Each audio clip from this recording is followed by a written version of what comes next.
हे बच्चों, कैसे हो? बच्चों, क्लास 10th में जब आप लोग जाते हो ना, तो बहुत प्रॉब्लम आती है एक बात पर। वो बात ये है कि मैथमेटिक्स कौन सी लिया जाए, बेसिक मैथमेटिक्स लिया जाए या स्टैंडर्ड मैथमेटिक्स लिया जाए। तो बच्चों, यहाँ पे मैं पूरी लिस्ट बना के लाया हूँ। 3 घंटे मेहनत पड़ा है इसमें। काफी सारे रिसोर्सेस, एनसीईआरटी के रिसोर्सेस, पुराने ईयर्स के पेपर्स, कंपैरिजन, सब कुछ करने के बाद सारा कुछ निचोड़ लेके आया हूं। कुछ मिनटों में आपको बताने वाला हूं, क्योंकि मेरे कुछ स्टूडेंट हैं, उन्होंने कहा था कि मुझे ये चीज चाहिए, तो मैंने कहा ठीक है भाई, इसमें कुछ रिसर्च करते हैं और रिसर्च से जो आउटकम होंगे आपके बीच रखेंगे। तो बच्चों, सबसे पहली बात तो बेसिक मैथमेटिक्स स्टैंडर्ड मैथमेटिक्स में जो कॉमन डिफरेंस है वो समझ लो। पहली बात तो एक ही क्लास में आप सभी बैठने वाले हो, एक ही तरह का टीचर, यानी एक ही टीचर आपको पढ़ाने वाला है। लेकिन उस क्लास में बेसिक मैथमेटिक्स वाले भी रहेंगे और स्टैंडर्ड मैथमेटिक्स वाले भी रहेंगे। अब कहोगे सर, ये बताओ, क्लास एक ही, टीचर एक ही, तो सर बुक, अरे बच्चे, बुक भी एक होने वाली है। एक ही बुक आप दोनों आप लोगों को पढ़ाने के लिए दिया जाएगा, ठीक, पढ़ने के लिए दिया जाएगा। तो बुक भी सेम रहने वाली है और क्वेश्चन भी सेम रहने वाले, सिलेबस भी सेम होने वाला बच्चों, सिलेबस। सो अब क्या डिफरेंट होगा? डिफरेंट एक ही बात पे होगा, जब आपका एग्जाम होगा तो लेवल ऑफ टफनेस जो बेसिक मैथमेटिक्स वाले होंगे उनका थोड़ा सा इजी होगा, और जो थोड़ा सा स्टैंडर्ड जिनका रहेगा, जिन्होंने स्टैंडर्ड ऑप्ट किया होगा, तो उनका जाहिर सी बात है कि उनका जो टफनेस लेवल है उनका हाई रहेगा। सिंपल सी बात है ना, बेसिक और स्टैंडर्ड में यही तो फर्क होना चाहिए। और एक बात और इसमें आ रही है कि पेपर का कितना ज्यादा, मतलब पेपर कितना ज्यादा टफ होगा। अगर अगर कोई बच्चा स्टैंडर्ड मैथमेटिक्स लेता है तो कितना ज्यादा टफ होगा। तो मैं यही बोलूंगा कि बच्चों, प्रीवियस ईयर पेपर ले लो इंटरनेट से, नहीं तो मैं इसमें लिंक भी डाल दूंगा, ठीक है, जहां से आप पेपर डाउनलोड कर सकते हो। लिंक डाल दूंगा, या आप खुद भी डाउनलोड कर लीजिए। आप देखिए कि प्रीवियस ईयर पेपर में किस तरह के पेपर बन रहे हैं, ठीक है। तो वो पेपर जो रहेंगे उनके आधार पर आप डिसीजन ले सकते हैं।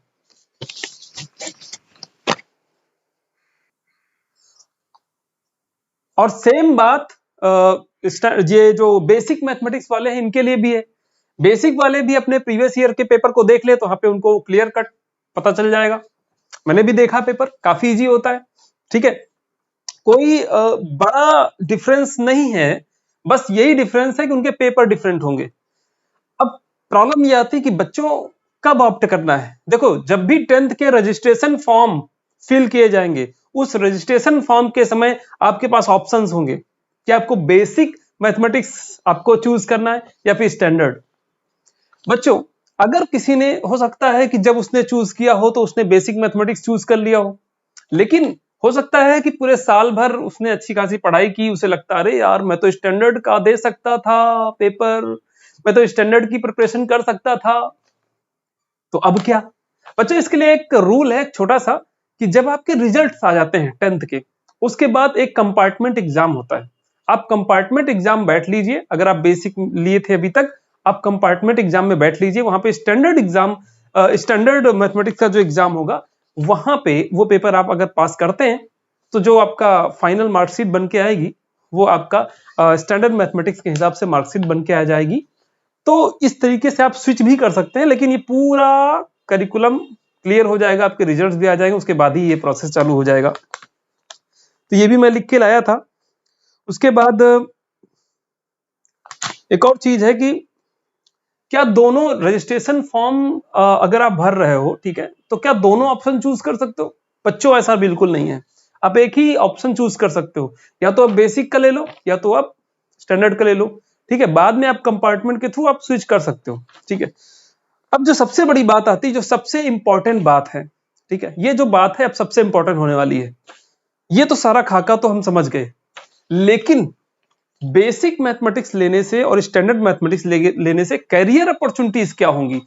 सबसे इंपॉर्टेंट बच्चों को यही डिसीजन लेने में होता है कि कैरियर अपॉर्चुनिटी कैसे हो सकती है, कैसे डिसाइड करें कैरियर, किस स्ट्रीम में जाना है, आर्ट्स स्ट्रीम में जाना है या फिर मैथ साइंस के स्ट्रीम में जाना है। तो दोस्तों, अगर हम पहले हम बात करते हैं ये स्टैंडर्ड मैथमेटिक्स की, ठीक है, जिसमें मैथमेटिक्स थोड़ी एडवांस लेवल की एग्जाम में पूछी जाती है।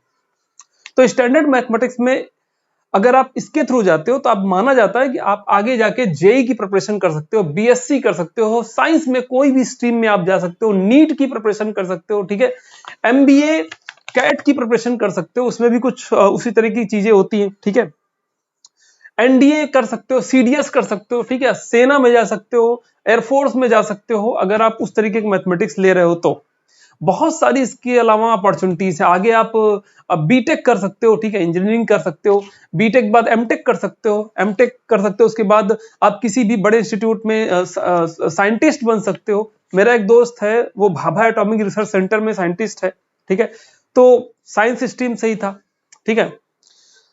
हालांकि ये जो रूल है ये 2021 में आया था, 2019 के बाद ही रूल आया था बेसिक और स्टैंडर्ड लेवल का, क्योंकि बहुत सारे बच्चों का ये था कि सर हमें तो आगे आर्ट्स स्ट्रीम में जाना है, तो इतना हार्ड मैथमेटिक्स क्यों पढ़ना है, हमें तो आर्ट्स ही चूज करना है। तो उनके लिए गवर्नमेंट ने एक थोड़ा सा ईज कर दिया था कि आप अगर चाहो तो बेसिक के थ्रू भी जा सकते हो, एक तो ये बात थी।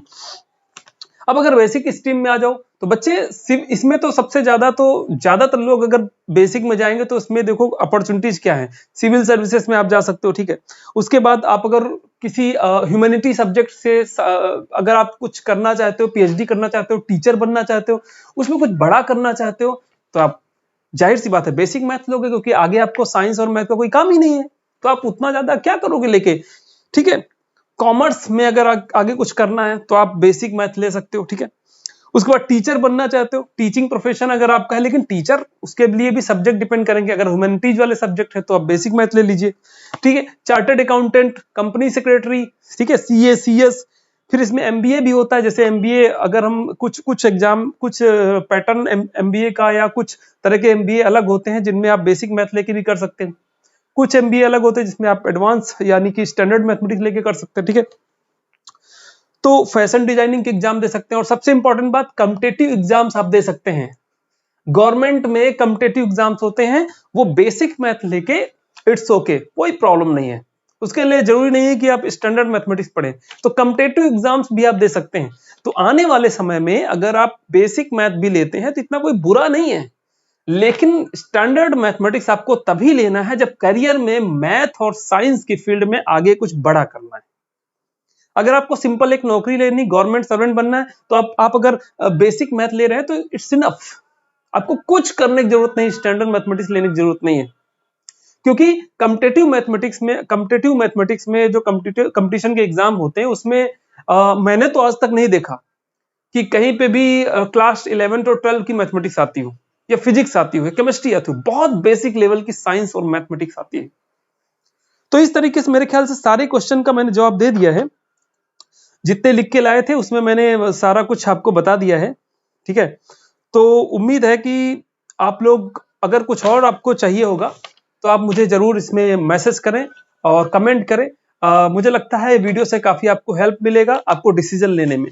अब एक और क्वेश्चन है बच्चों का कि हम कैसे ये पहचाने कि हमारे अंदर किस तरह की एबिलिटी है। तो बच्चों पहले कुछ दिन आपको देना पड़ेगा, कुछ दिन आपको देना पड़ेगा, कुछ दिन आपको किसी सिलेबस के साथ, किसी सब्जेक्ट के साथ आपको गुजारना पड़ेगा, उससे कुछ चैप्टर्स पढ़ने पड़ेंगे, उसकी कुछ एक्सरसाइजेस सॉल्व करनी पड़ेंगी। तो ये सारा कुछ सॉल्व करने के बाद आपके अंदर जो इंटरेस्ट डेवलप होगा, वो इंटरेस्ट आपको बताएगा कि आपको किस स्ट्रीम से जाना चाहिए।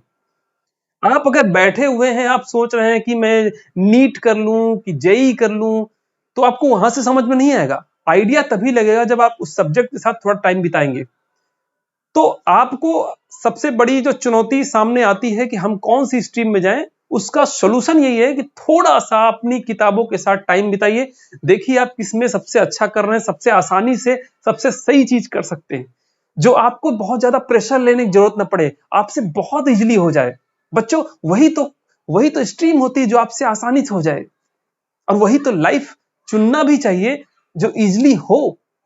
अगर आप प्रेशर में आगे कोई काम कर सकते हैं, बहुत अच्छा काम नहीं कर सकते हैं। सो यही मेरी राय है कि अगर आपको कोई डिसीजन लेना है तो सबसे पहले जो आप डिसीजन लेना चाहते हैं उसकी कुछ बुक्स ले लें या उसके प्रीवियस ईयर पेपर ले लीजिए, उसमें देखिए आप क्या कर सकते हैं, आपको इंटरेस्ट आ रहा है कि नहीं आ रहा, थोड़ा टाइम बिताइए, महीने 1.5 महीने बिताइए, आपको उसके बाद क्लियर आइडिया लग जाएगा। सो ये एक तरीका है जिससे हम डिसाइड कर सकते हैं कि हमको स्ट्रीम कौन सी लेनी चाहिए। उम्मीद है ये वीडियो आपको आपके लगभग सारे डाउट्स क्लियर कर लिया होगा। फिर भी कुछ अगर रहता है तो कमेंट में आप जरूर जाइए और कमेंट सेक्शन में बताइए कैसा लगा। कुछ और चाहिए होगा तो हम नेक्स्ट कुछ वीडियो लेके आ जाएंगे और आपके साथ शेयर करेंगे नॉलेज। तो चैनल को सब्सक्राइब कर लीजिए, शेयर कर लीजिए, लाइक कर लीजिए। Okay, bye bye.